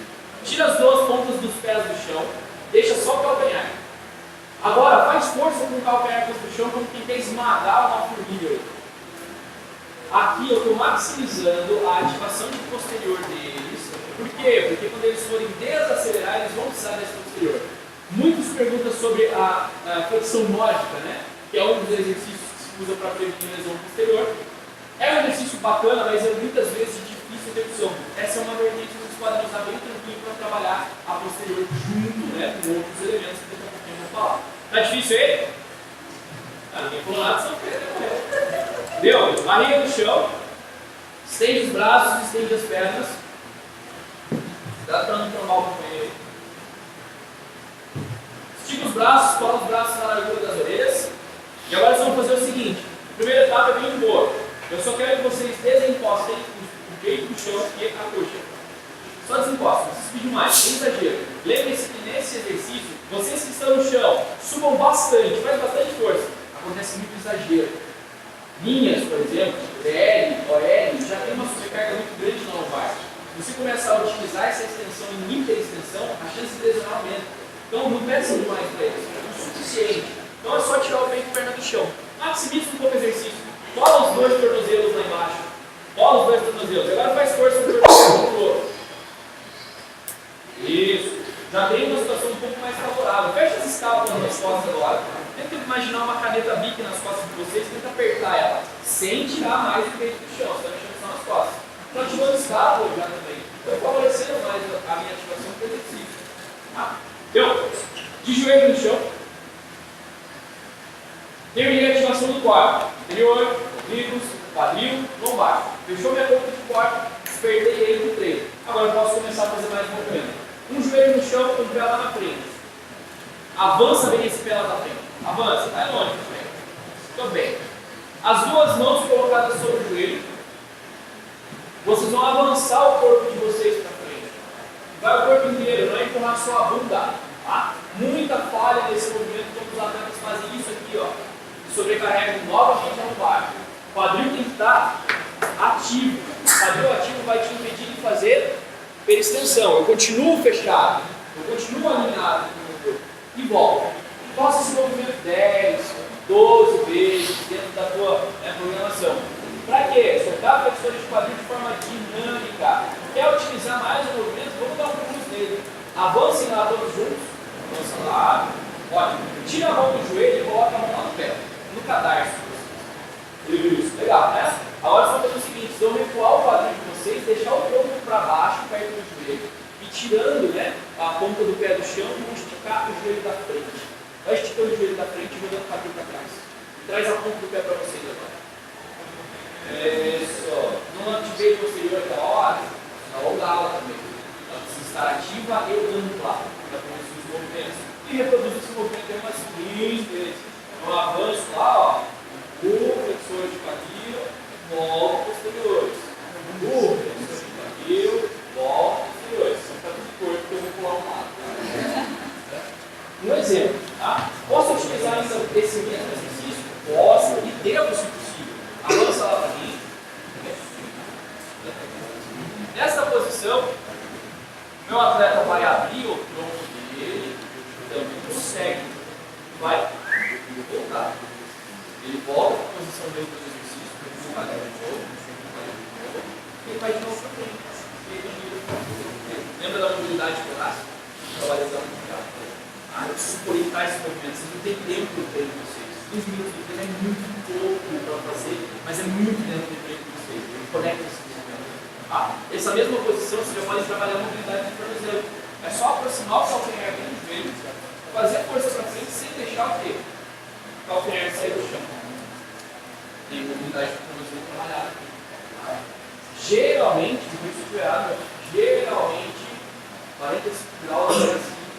Padrão 1, a mobilidade do tornozelo em relação a essa posição. O atleta tem que tentar chegar perto do 45 graus de angulação lá. Uma referência padrão aí que você achar. Principalmente o atleta que você vai estar dramático, conforme você está dando essa ideia. Tá? E de pé agora, vamos sugestão de alongamento dinâmico. Tá? Um pé posicionado mais à frente do outro, calcanhar no chão, o joelho da base está dobrado, eu vou buscar a máxima amplitude sem dobrar o meu joelho. Balanço e volta. Isso aqui, ó, para quem treina um campo bem grande e aberto, é bem legal de fazer, dinâmico. O atleta vai andando enquanto faz o movimento. Tá? Ô, estou doendo, beleza? Vambora, ele está pirando, vambora. Aqui é válida a situação. Está doendo, está ardendo, está pegando. Eles dão esse feedback para você. Aí você pergunta, posterior? Posterior. Vambora. Algumas opções, né, de alongamentos dinâmicos, depois vem a ativação, que eu coloquei lá para vocês, né? Ativação do cardio neural. Footwork, em 3, 2, 1. Tá. Vou dar uma mão para baixo, vocês vão no chão. Vou dar uma mão para cima, vocês vão na sala de tá suave.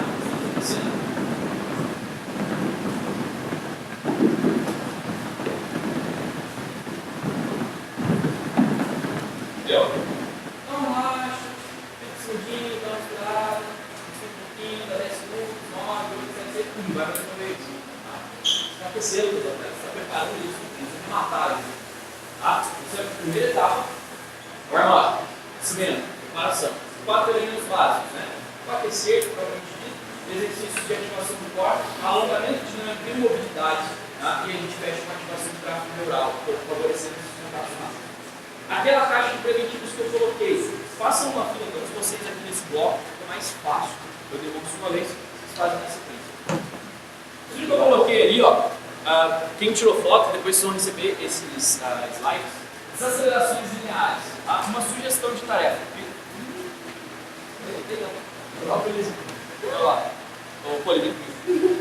Pode colocar lesadores, podem brincar de colocar em linha, um do lado do outro. Se for grande, cara, mais livre, põe tudo na sideline do lado do outro. De forma pequenas duplas. Tá? Uma sugestão de isso. Tá? O Poli vai puxar agora. O Poli vai puxar agora. É leve, a gente está preparando para o treino, prevenindo lesão. Não é para jogar na sideline assim. O que a Poli vai fazer? Ela vai puxar o exercício. É como se fosse um exercício de espelho. Ela vai acelerar, desacelerar e recuar. Vai de frente e volta de costas. Pequenos movimentos, 3, 4 passos, depois 2, 3, mais 3, 4, depois mais 3, 3, vai mudando, né? Com muito tempo, né? Moderado, para ela.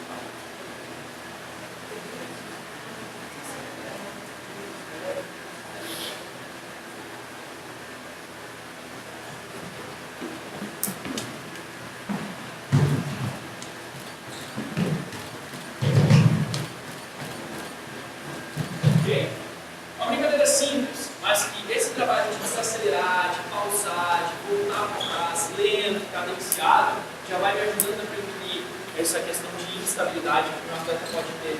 Tá? Um ponto importante para vocês, ponto-chave nesse padrão de exercício. O melhor lugar que vocês podem ficar auxiliando o preparador físico de vocês é na frente dos atletas.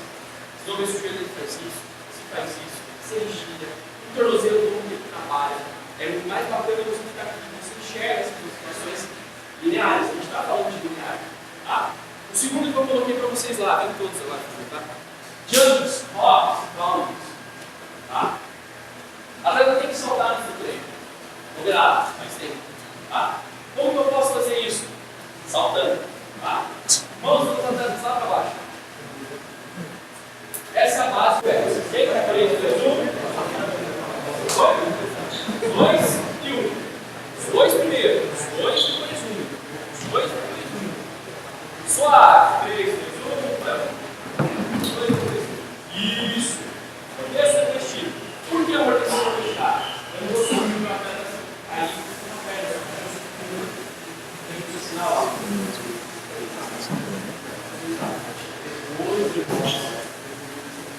Tá? E por fim, eu coloquei lá no espaço um pouco mais lá. Então, o segundo está lá e o segundo está lá. Então, lá na borracha, é muito mais fácil.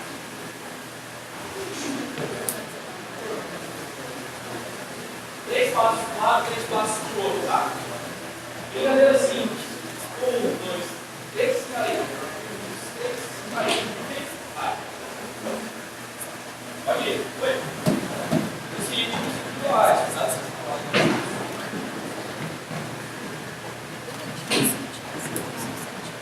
Fazendo a aceleração final. Isso, está bem um pouquinho mais no final da vez. Segura sentindo na posição final. Trabalho no skipping já. Que agora tem múltiplas pessoas mexendo em múltiplas partes. Isso, meu.